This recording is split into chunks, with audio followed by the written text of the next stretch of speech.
بسم اللہ الرحمن الرحیم نحمده ونصلی علی رسوله الکریم اما بعد اعوذ باللہ من الشیطان الرجیم بسم اللہ الرحمن الرحیم انا اعطیناک الکوثر فصل لربک وانحر ان شانئک هو الابتر صدق اللہ العظیم وقال رسول اللہ صلی اللہ علیہ وسلم من كان له سعة ولم يضحي فلا يقربن مصلانا او كما قال علیہ الصلاۃ والسلام۔ معزز سامعین کرام، ہم نے قربانی کے متعلق اور اس کے فضائل اور اس کی اہمیت کے متعلق سنا ہی ہوگا کہ قربانی یہ اللہ کے یہاں عید کے دن دیگر ساری عبادتوں سے زیادہ محبوب عمل ہے، اور قربانی کے جانور کا خون زمین پر گرنے سے پہلے قربانی کرنے والے کی مغفرت ہو جاتی ہے، اور قیامت کے دن یہ جانور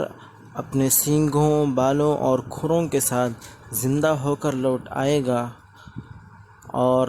نبی اکرم صلی اللہ علیہ وسلم نے یہ بھی کہا کہ جانور کی کھال پر جتنے بال ہوں گے، ہر بال کے بدلے ایک نیکی لکھی جائے گی۔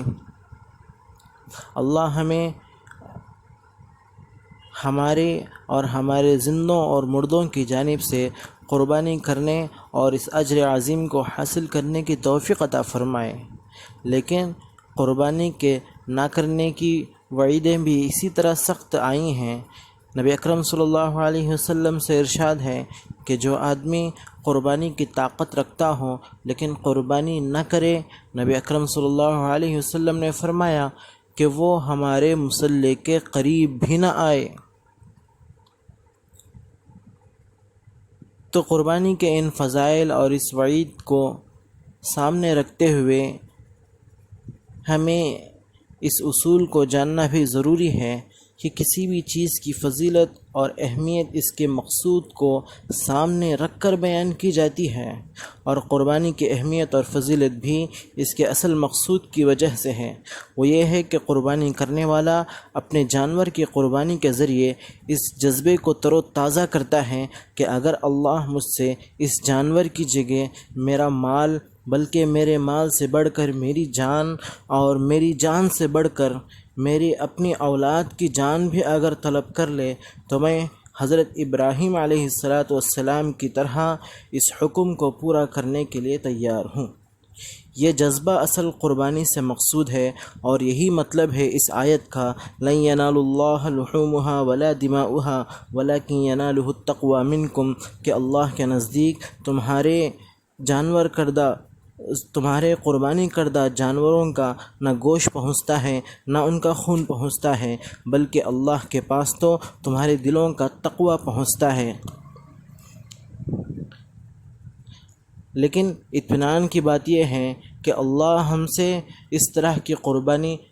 پہلی بات تو یہ ہے کہ چاہتے نہیں، اور اگر چاہیں بھی تو اس میں ہمارا کوئی نقصان نہیں ہوگا۔ اس کی مثال اس باپ کی طرح ہے جو اپنے بچے کے لیے کچھ مٹھائی لے کر آئے، اور بچے کو اس مٹھائی کے دینے کے بعد دوبارہ بچے سے پوچھے کہ کیا تم مجھے نہیں کھلاؤ گے؟ جب بچہ اس مٹھائی کو کھلانے کے لیے اپنے باپ کے قریب آتا ہے تو باپ اس مٹھائی کو بجائے کھانے کے واپس لوٹاتا ہے، لیکن دوسری مرتبہ دیتے وقت اس کے دل میں بچے کے متعلق شفقت اور لطف پہلی مرتبہ سے بڑھ چکا ہوتا ہے۔ اسی طرح حضرت ابراہیم علیہ السلام کے ساتھ بھی ہوا کہ ابراہیم علیہ السلام کو اسماعیل علیہ السلام کی قربانی کا حکم ہوا، لیکن قربانی عین موقع پر بدل دی گئی۔ اسماعیل علیہ السلام کی جگہ دمبا قربان ہو گیا، اور اسماعیل علیہ السلام کو واپس لوٹا دیا گیا، لیکن دوسری مرتبہ کے لوٹانے میں ان کی ذات میں اتنی برکت اللہ تبارک و تعالی نے ڈال دی کہ انہی کی نسل سے رحمت للعالمین حضرت محمد رسول اللہ صلی اللہ علیہ وسلم پیدا ہوئے۔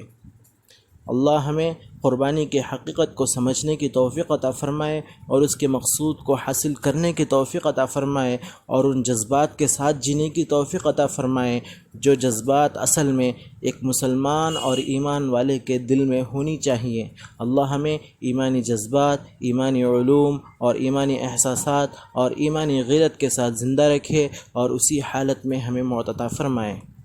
وآخر دعوانا الحمد للہ رب العالمین۔